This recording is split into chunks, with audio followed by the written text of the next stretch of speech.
E Deus colocou no meu coração um texto muito conhecido. Abra a sua Bíblia e vamos caminhar sobre a palavra, que está lá em Colossenses, capítulo 1, a partir do versículo 13. E hoje, como é Santa Ceia, é um dia festivo, um dia que nós estamos aqui para reverenciar em absoluto aquele que vive e reina, que é Jesus. E para você entender o contexto, como que foi escrito a carta aos Colossenses?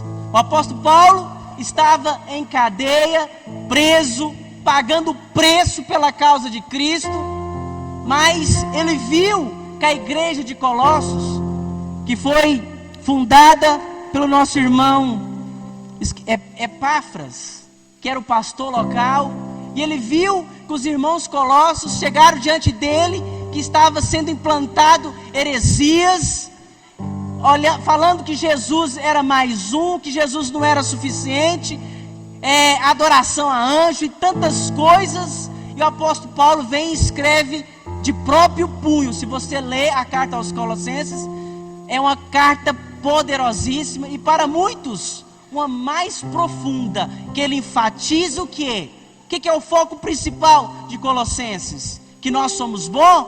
Que nós merecemos alguma coisa? Não, que Jesus Cristo é o centro, é soberano, é Deus, é Criador e é Senhor da nossa vida. É isso que ele enfatiza, para desmistificar que Jesus, ele manda e as coisas acontecem. Para ele, nada é impossível. E muitas vezes nós colocamos o nosso Jesus tão pequeno e avantajamos tanto o diabo, que numa analogia ao futebol, parece que Jesus vence o diabo na última prorrogação, no último segundo. Não é assim. A Bíblia fala que Deus estabeleceu o seu trono sobre a terra, e Ele manda e as coisas acontecem. E aí, eu decidi, como apóstolo Paulo, viver primeiramente para Cristo.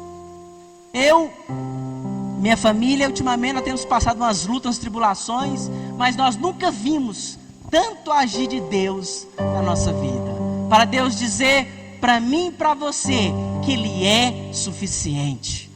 Ele é suficiente. Muitas vezes nós olhamos para o cenário nacional, não ganhou quem eu queria, vai sentar na presidência A ou B, não é o meu favorito. E daí? Jesus Cristo está sentado no trono, Ele é Senhor da nossa vida. Não teve pandemia que pegou Ele de saia justa, não tem política que faz com que não aconteça as coisas que Ele quer. Não, Ele é Senhor da IPR, Ele é Senhor das nossas vidas, Ele é Senhor de todos nós. O que Ele quer? Que eu e você aprenda a depender dEle, hoje, amanhã e sempre. Então o apóstolo Paulo escreve essa carta. Se você for estudar ela, você vai ver totalmente ele falando sobre quem? Sobre Jesus. Muitas vezes a gente depara com tantas coisas. Eu amo aquilo, mas adorar e venerar só tem um. Não tem meu cônjuge, não tem meu namorado, não tem a minha conta bancária, não tem o meu status, não tem a minha glória, não tem nada. Venerar e adorar somente a Ele, porque ninguém pagou o preço que nós precisávamos. Eu mesmo não poderia morrer por mim, mas Jesus Cristo no seu tempo veio como homem, pagou o preço, e preço de cruz, para que na sua morte nós tivéssemos vida, e vida com abundância. Então o apóstolo Paulo começa falando no versículo 13, que é maravilhoso. Ele diz: pois Ele nos resgatou do domínio das trevas e nos transportou para o reino do seu Filho amado. Quem que é o Filho amado de Deus? Jesus, porque tudo subsiste nele. E ele continua: em quem temos a redenção, a saber, o perdão dos pecados. E falar sobre o pecado é uma coisa interessante. Jesus já pagou o preço uma vez só, para todo sempre. Ele não vai morrer mais uma vez. Então você vem para a casa de Deus, é nova criatura, e você peca, Jesus está lá como advogado, sempre nos perdoando.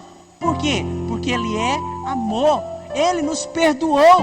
Então, esquecendo as coisas que para trás ficaram. Eu prossigo para onde? Para o alvo, olhando para frente, olhando para Jesus, porque Ele vai enxugar no seu tempo todas as nossas lágrimas, e vamos reinar com Ele. E o apóstolo Pedro vai dizer uma coisa interessante: nós sentaremos com Ele no trono e reinaremos com Ele para mais alguns dias? Não, para todo sempre. Amém? E segundo os estudiosos da Bíblia, ele vai falar alguns versículos que, entre tantos textos que enfatiza a divindade e a soberania de Jesus, para muitos estudiosos, isso é meio controverso, mas muitos falam que esse é um dos textos mais magníficos que falam da grandeza e da majestade de Jesus. Talvez você já leu esse texto, como eu já li várias vezes, mas quando você lê, meditando, buscando o Espírito Santo para te mostrar a profundidade da palavra, você não tem como não ficar impactado e não querer mais deste Jesus. Aí podemos abrir um parênteses: mas como ter mais de Jesus? É simples, não tem regra. Só tem 2 princípios básicos que Jesus nos ensinou aqui na terra, e Ele mesmo sendo Deus, Ele fez. O que é? Tirar tempo de oração, tirar tempo de leitura da palavra. Mas no nosso tempo isso é uma coisa complicada, porque nós temos muitas coisas para tirar o nosso foco, para tirar a nossa atenção. Mas Cristo nos chama: vamos voltar ao primeiro amor, vamos voltar à palavra, vamos voltar à palavra, porque a palavra produz vida, e vida com abundância. Por que o apóstolo Paulo escreve essa carta? Falando da majestade de Jesus, porque estava sendo ensinado que Jesus era só mais um profeta, não era o Deus que a Bíblia falava que era. E ele vem desmistificando, mostrando que Jesus é o cabeça, mostrando que Jesus é Deus, que Jesus é soberano sobre a natureza, sobre os dias, sobre o mundo e sobre tudo. E ele começa, o título, na minha Bíblia fala, NVI, a supremacia de Cristo. E ele continua no versículo 15: Ele é a imagem do Deus invisível, o primogênito de toda a criação. Lá no Evangelho, os apóstolos falam: Jesus, nos mostra o Pai. O que Jesus fala? Nos mostra o Pai? Eu estou com vocês há tanto tempo e vocês não sabem que eu sou o Pai? Em outras palavras, eu sou o Pai.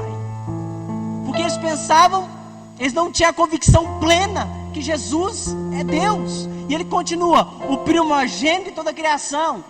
Não quer dizer que Jesus nasceu. Ele nasceu como homem para morrer pela humanidade. Mas Jesus é igual a Deus. Ele não tem início, Ele não tem fim. Então, eu vou escolher o quê? A glória humana? Os prazeres mundanos? Tudo aqui que é perecível? O apóstolo Paulo vai falar com muita propriedade: ajunta tesouros que possam ser guardados na onde? Nessa terra? Não, é no céu. É porque lá ninguém vai te enganar, como aqui todo mundo nos engana. Eu engano alguém, você me engana, porque se você conviver comigo, uma hora você vai ver que eu tenho defeitos e acertos. E se eu conviver com você uma hora, eu vou ver a mesma coisa. Mas Jesus não, Ele é fiel, Ele é Senhor. Ele quer isso, que eu e você entenda, umas vezes por todas, que Ele é suficiente. Amém? E ele continua, versículo 16, olha com muita propriedade o texto: pois nele foram criadas todas as coisas, nos céus e na terra.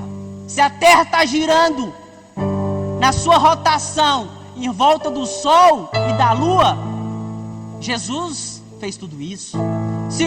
Se há nascimento, se há morte, enquanto houver dia, enquanto houver noite, quem controla isso? Jesus. O texto deixa bem claro: por nele foram criados céus e terra. Se você olha para esse céu azul, bonito, quem criou? É Jesus. Então Ele controla tudo, as visíveis e as invisíveis, sejam tronos ou soberanias, poderes ou autoridades. Todas as coisas foram criadas por Ele e para Ele. Então, se alguém vai sentar na presidência da República o ano que vem, não é alguém que eu quero. Quem controla isso? É Cristo. Quem controla os poderes da terra é Cristo. Então, eu vou ficar me debatendo com A ou B ou C? Não, eu vou clamar para confiar mais nesse Jesus, para eu ter uma vida com propósito, uma vida com excelência, uma vida para quando eu chegar lá na minha velhice, olhar para trás e dizer: Senhor, combati um bom combate, acabei a carreira, mas eu guardei a minha fé, e ninguém tira a minha salvação, porque eu creio em Jesus, e a Bíblia nos afirma: aquele que crê e confessar e batizar, será o quê? Salvo. Então, ninguém tem o poder, não tem capeta, não tem demônio, não tem presidente, A ou B, não tem nada que possa nos separar do amor que está em Cristo Jesus, nosso Senhor. Amém? Glórias a Deus. E no versículo 17, ele aprofunda mais ainda, e ele diz: Ele é antes de todas as coisas, e nele tudo, isso aqui é magnífico, subsiste. Subsiste em quem? Em mim? No pastor? Nos obreiros? Grandes homens de Deus que subiram esse altar para pregar com tanta autoridade? Não é eles. Quem subsiste tudo é em Jesus.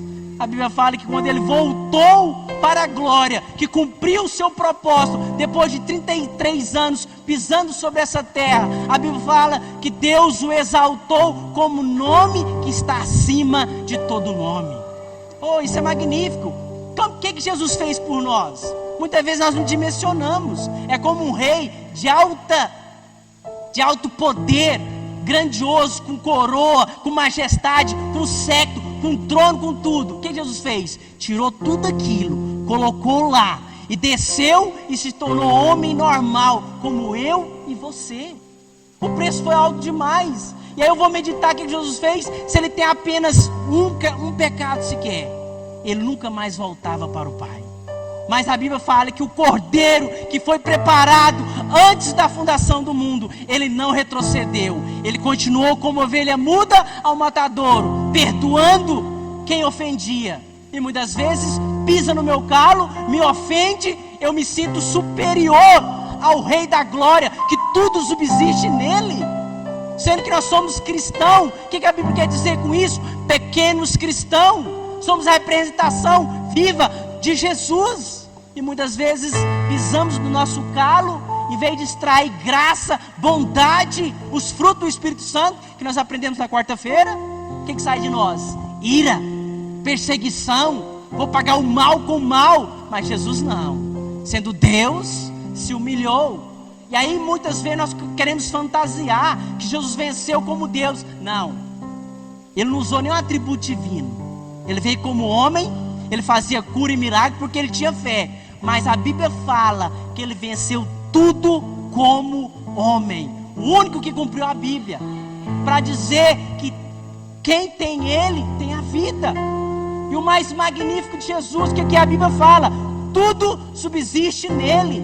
Eu estou com depressão, eu estou com luta, eu estou com adversidade. Eu não tenho que falar para obedecer, não. Eu tenho que me humilhar diante dele e falar: Senhor, me socorre, a minha vida não está fácil, é luta, é dificuldade, mas a Bíblia fala que o Senhor foi tentado em tudo, mas não retrocedeu.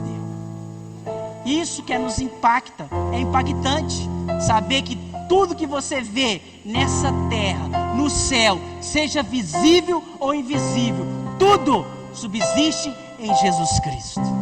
Então, eu vou trocar Jesus por dinheiro? Jamais. Eu vou trocar Jesus pela perseguição? Jamais. Eu vou trocar Jesus porque meu namorado ou minha namorada não quer Jesus? Jamais.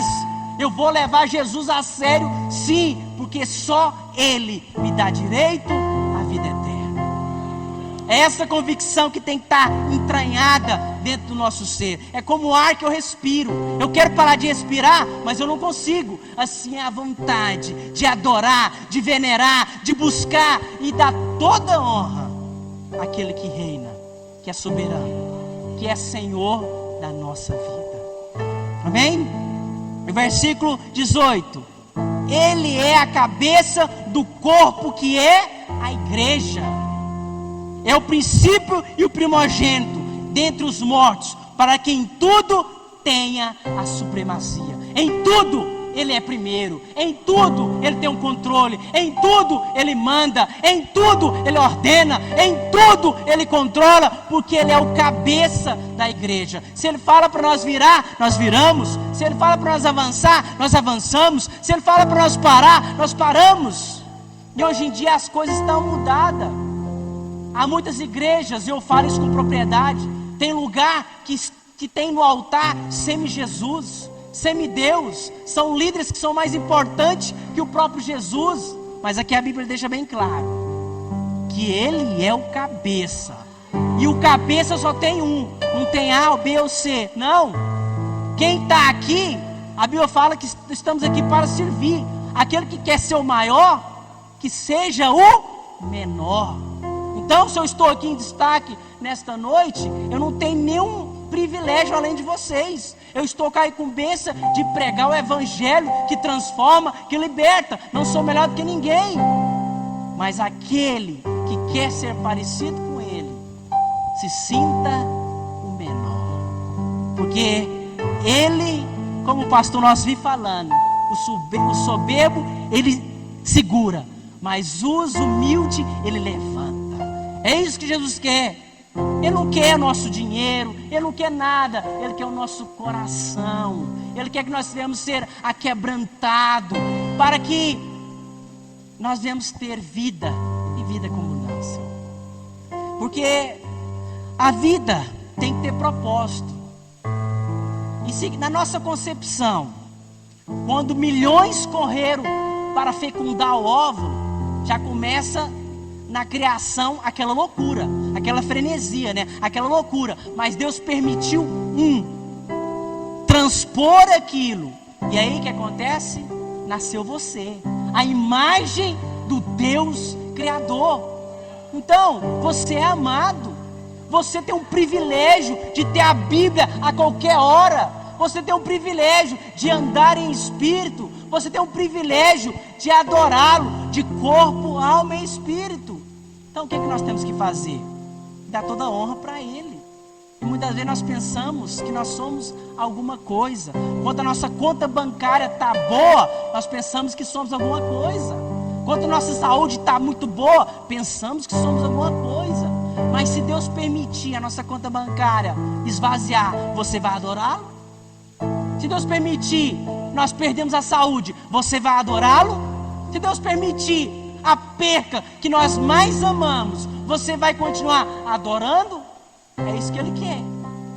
Em meio à dificuldade, ou na alegria, ou na bonança, sempre o adorando de corpo, alma e espírito. Amém? Pausa para a água.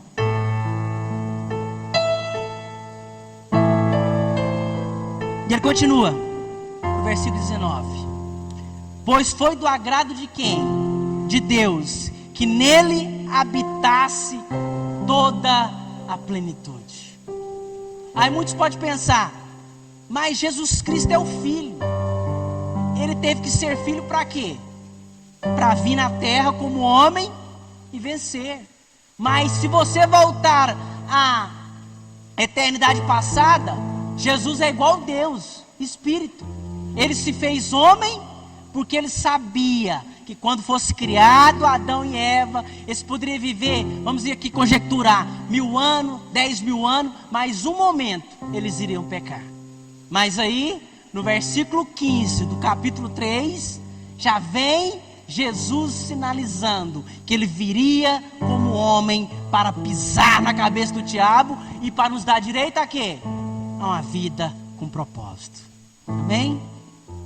Então, Deus amou que tudo concentrasse nele. Eu gosto de imaginar, eu gosto de conjecturar, quando Jesus, lá no Atos dos Apóstolos, por mais de 500 pessoas, os anjos descem, Jesus vai subindo e ele vai embora. Mais de 500 pessoas viram a ascensão de Cristo indo para o céu. E eu fico imaginando, Deus que é Espírito, mas vamos imaginar que Deus está em carne, tá como eu, como homem. Pegar Jesus Cristo, olhar as suas marcas nas mãos, nos pés, ver as suas a marca na sua cabeça e pegar ele e falar: Jesus, meu filho, você venceu, né? Então senta aqui no trono, coloca toda a sua vestimenta real, coloca a sua coroa verdadeira, coloca a sua roupa. E tem uma coisa: não tem nome, nem no céu, nem na terra, que seja soberano ao seu nome. Oh glória, isso é maravilhoso. E tem mais, meu filho: um dia toda língua confessará, todo joelho se dobrará, que Jesus Cristo é Senhor. Isso é magnífico. Então, aí você vai ver como que expulsa demônios, como que acontece cura, como que acontece milagre. Sai em nome de Deus? Não, só sai no nome de Jesus, porque Deus o exaltou, porque ele amou, que Jesus Cristo é soberano sobre tudo. E no versículo 20: e por meio dele reconciliasse e consigo todas as coisas, tanto as que estão na terra quanto as que estão nos céus, estabelecendo a paz pelo seu sangue derramado na cruz. Se você for estudar a Bíblia, em especial o Novo Testamento, a Bíblia fala que nós éramos o quê? Jambuzeiro mau. O que é isso? Uma erva danina que não prestava para nada. Mas Jesus Cristo, que é a oliveira verdadeira, nós que não prestamos, fomos enxertados na oliveira, para que a nossa vida fosse mudada para melhor, para ter um propósito, para fazer valer a pena. Eu lembro daquele filme. Quem assistiu O Resgate do Soldado Ryan? Um filme de guerra, um filme interessante. Então, que é a história? O capitão, eu esqueci o nome do capitão, ele é designado, isso na Segunda Guerra Mundial, é baseado em história real, se eu não estiver enganado. Ele é designado para escoltar, pegar os seus soldados e resgatar o soldado Ryan. Por quê? Porque Ryan era o filho mais novo de seus pais. E seus 3 irmãos mais velhos, naquela mesma guerra, tinham sido mortos. E aí, o alto comando militar fica pensando: nossa, coitada daquela família, os 3 irmãos dele mais velhos morreram, e agora sobrou só Ryan. Então, a guerra vai continuar, mas o capitão, esqueci o nome do capitão, pega seus liderados, seus soldados, e vai até lá onde que está Ryan, e traz ele em segurança, e nós vamos dar a baixa para ele voltar para sua família, para o seu pai e sua mãe ter uma alegria de ter um filho. E eles fazem isso. O filme todo é o capitão correndo, voltando na guerra, lutando para chegar até Ryan. E aí no final, quando eles conseguem resgatar Ryan, que está voltando para a base, o capitão morre. E aí ele fala uma frase magnífica para o soldado Ryan. Ele está morrendo, ele deu a vida para salvar Ryan, e ele fala: meu filho, vou aqui conjecturar com as minhas palavras. Viva uma vida com propósito. Faça valer a pena. Em outras palavras, eu, que sou capitão, fui designado para salvar você. Estou morrendo por sua causa. E vários soldados nossos morreram. Então não deixe isso ser em vão, não. Leve isso a sério, como se fosse a última oportunidade da sua vida. Então, case, tenha filhos, seja um bom pai, seja um bom esposo, seja um bom filho. Faça valer a pena. E aí a história continua, ele volta, aí passa muitos anos. No finalzinho do filme, um senhorzinho cabeça branca, com a sua esposa, com seus filhos, vai caminhando naquele cemitério militar, só tem cruzinha. Quem lembra do filme? Alguém assistiu o filme? Aí ele chega diante de uma cruz, entre tantas que tinha. Ele olha para aquela cruz como se a pessoa estivesse lá. E ele deixa a sua esposa, seus filhos para trás, e chega até aquela cruz e fala: capitão, eu fiz valer a pena. Você não morreu em vão. E aí ele chama a esposa dele, seus filhos, seus netos, e fica diante daquela cruz. Que era aquela cruz? Era o capitão que falou para ele: Ryan, faça valer a pena. Em outras palavras, eu conjecturei, eu quero dizer como se Jesus estivesse aqui, através de mim, falando: meus filhos, faça valer a pena. Eu abri mão da minha majestade, eu abri mão do meu poder, eu abri mão de ser espírito, para vir como homem, para morrer por vocês, e por coisas tão banais, vocês abrem mão da minha presença, me sacrifica de novo. Então, viva uma vida com propósito. Amém? Glória a Deus. E para finalizar, eu quero ler o último texto bíblico, para não ficar tão enfadonho. Entre tantos textos que eu podia falar sobre a supremacia de Cristo, provando a eficácia, e nós temos aprendido no culto da quarta-feira, que é estudo bíblico. Quem está com saudade do nosso pastorzão? Eu estou demais, mas daqui um dia ele volta, tá? Mas vamos deixar ele descansar. Mas tem grandes homens que estão ministrando para nós estamos crescendo, vamos amadurecer, vamos romper e vamos fazer a obra. Amém? Então, venha para a quarta-feira para aprender, para crescer, porque Cristo não nos chamou só para sentar no banco, não. A multiforme graça de Deus é muito mais além. E aqui no texto diz o seguinte, em Hebreus capítulo 1, versículo 1 até o versículo 3. Há muito tempo Deus falou muitas vezes e de várias maneiras aos nossos antepassados, por meio dos profetas. Mas nesses últimos dias falou-nos por meio do Filho, a quem constituiu herdeiro de todas as coisas, e por meio de quem fez o quê? O universo. Então, como não alegrar em minha luta, dificuldade? A conta foi paga, o contra-cheque está pago. O inimigo, o capeta, os demônios pode ficar buzinando no seu ouvido: você é pecador, ou aquilo que você promete fazer você não faz. Mas Cristo, uma vez por todas, pagou o preço. Então nós podemos crer no amanhã. Então vai virar o ano, nós vamos começar 1º de janeiro com força total, porque quem controla nossas vidas é Jesus, o Criador do universo.